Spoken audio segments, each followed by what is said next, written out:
आङ्गिकं भुवनं यस्य वाचिकं सर्ववाङ्मयम् आहार्यं चन्द्रतारादि तं वन्दे सात्विकं शिवम् असंयुतहस्त पताक त्रिपताको अर्धपताक कर्तरी मुखः मयूराख्यो अर्धचन्द्र अराळशुकतुण्डकः मुष्टिश्च शिखराके च कपित्तकटकामुकः सूचीचन्द्रकला पद्मकोश सर्पशिरस्तथा मृगशीर्षो सिंहमुखो काङ्गूलशोलपद्मकः चतुरो भ्रमरश्चैव हंसास्यो हंसपक्षकः सन्दंशो मुकुलश्चैव ताम्रचूड त्रिशूलकः अष्टाविंशतिहस्तानामेवं नामानि वैक्रमात् पताक हस्तविनियोग नाट्यारम्भे वारिवाहे वने वस्तुनिषेदने कुचस्थले निशायां च नद्याम् अमरमण्डले तुरगे खण्डने वायु शयने गमनोदिते प्रतापे च प्रसादे च चन्द्रिकायां घनातपे कवाटपाटने सप्तविभक्त्यर्थे तरङ्गके वीतिप्रवेशभावेऽपि समद्विचाङ्गरागके आत्मार्थे शपथे चापि तूष्णीं भावस्य दर्शने आशीर्वादक्रियायां च नृपश्रेष्ठस्य भावने तालपत्रे च कीटे च द्रव्यादिस्पर्शने तथा तत्र तत्रेति वचने सिन्धौ तु सुकृतिक्रमे सम्बोधने पुरोगेऽपि खड्गरूपस्य धारणे तत्र मासे संवत्सरे वर्षदिने सम्मार्जने तथा एवमर्थेषु युज्यन्ते पताकहस्तभावनः। त्रिपताकहस्तविनियोग मकुटे वृक्षभावे च वज्रे तद्धरवासवे केतकी कुसुमे दीपे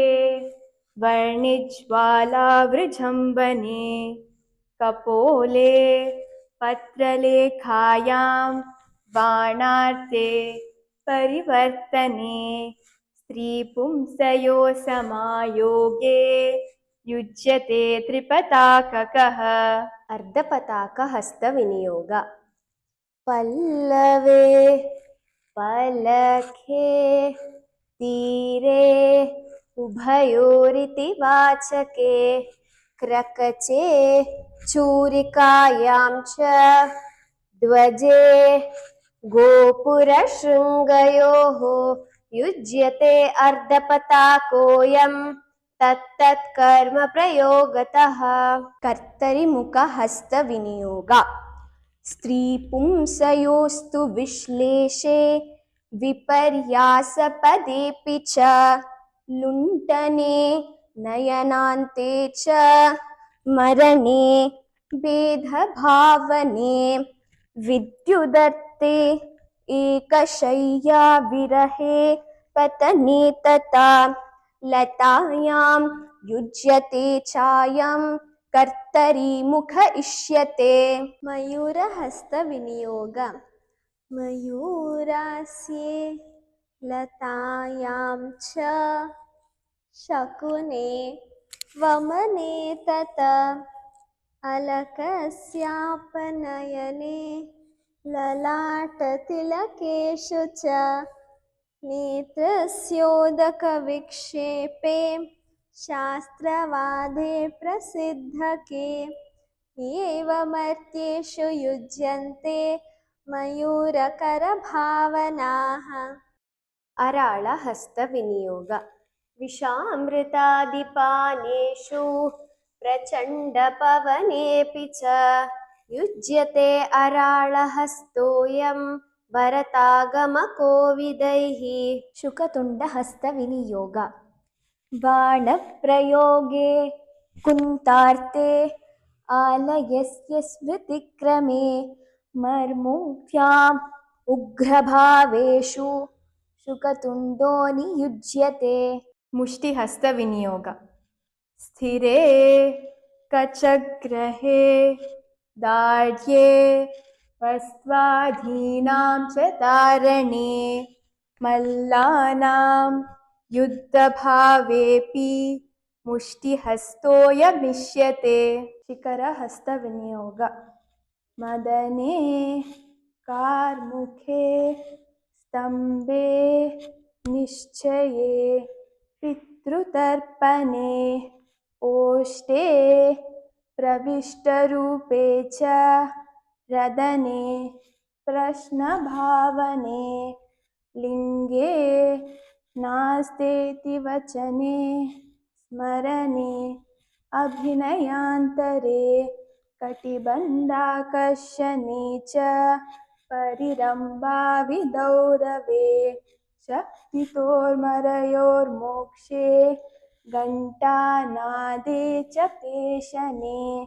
शिखरो युज्यते सोऽयं भरतागमकोविदैः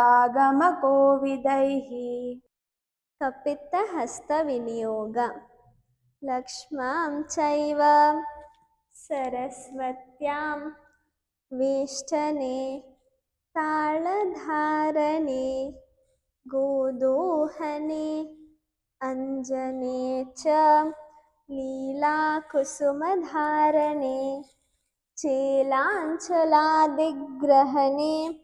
पटस्यैवावकुण्ठने धूपदीपार्चने चापि कपित्तो सम्प्रयुज्यते कटकामुखहस्तविनियोग कुसुमापचये मुखस्रजां नाम्नां च धारणे शरमन्दाकर्षणे च नागवल्लिप्रदानके कस्तूरिकादिवस्तूनां पेषणे गन्धवासने वचने दृष्टिभावे च कटकामुक इष्यते सूचिहस्तविनियोग एकार्तेऽपि परब्रह्मभावनायां शतेऽपि च रवौ नगर्यां लोकार्ते ततेऽपि वचनेऽपि च यच्छब्देऽपि च तच्छब्दे व्यजनार्तेऽपि तर्जने काश्ये शलाक्ये वपुषि आश्चर्ये वेणिभावने छत्रे समर्थे पाणौ च रोमाल्यां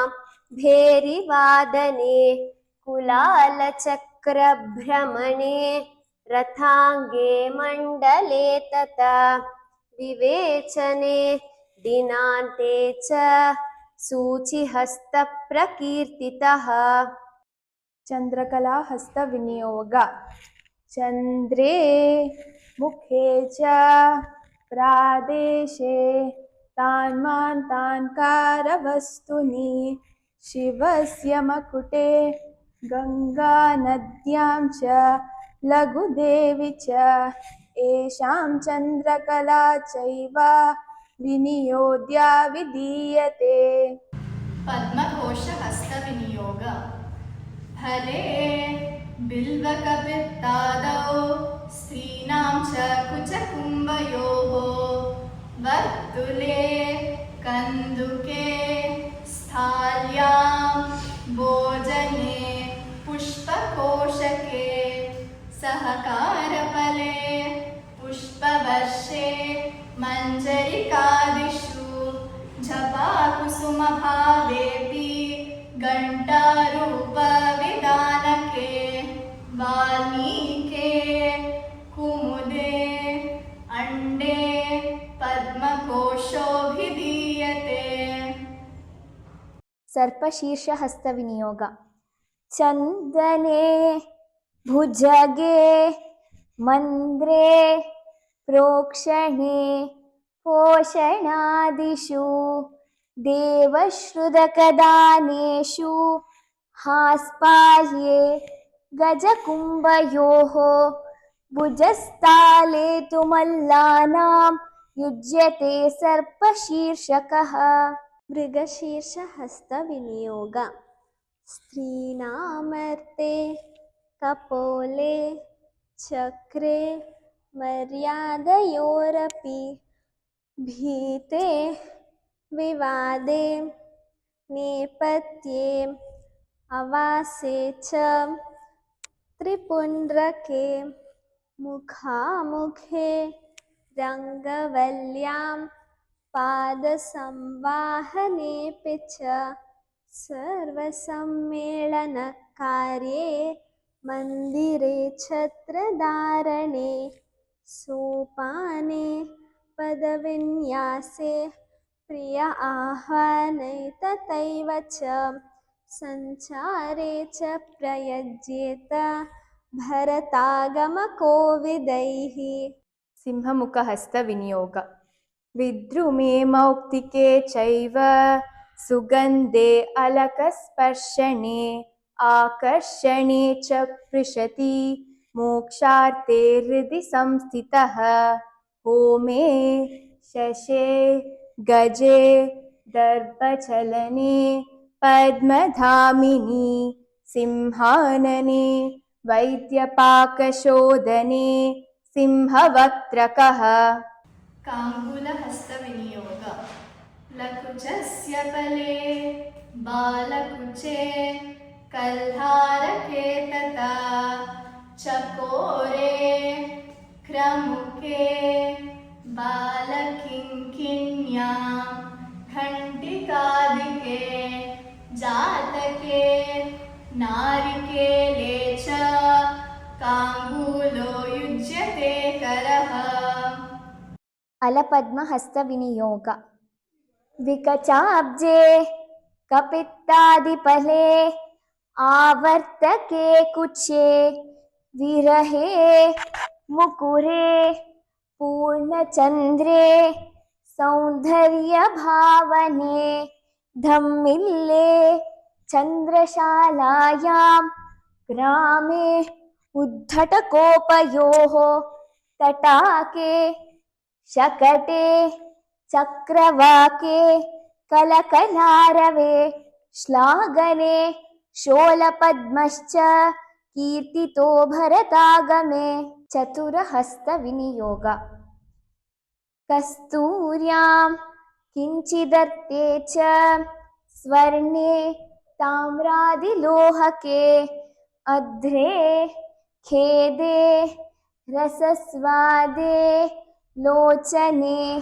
वर्णभेदके प्रमाणे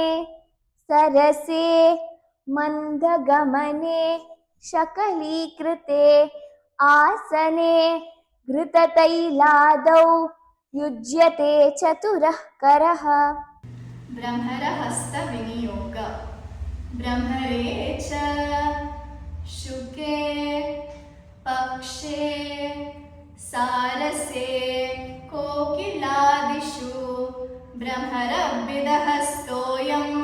कीर्तितो भरतागमे हंसास्य हस्तविनियोग माङ्गल्यासूत्रबन्धे च उपदेशे विनिश्चये रोमाञ्चे मौक्तिकादौ च चित्रसंलेखने तथा दंशेतु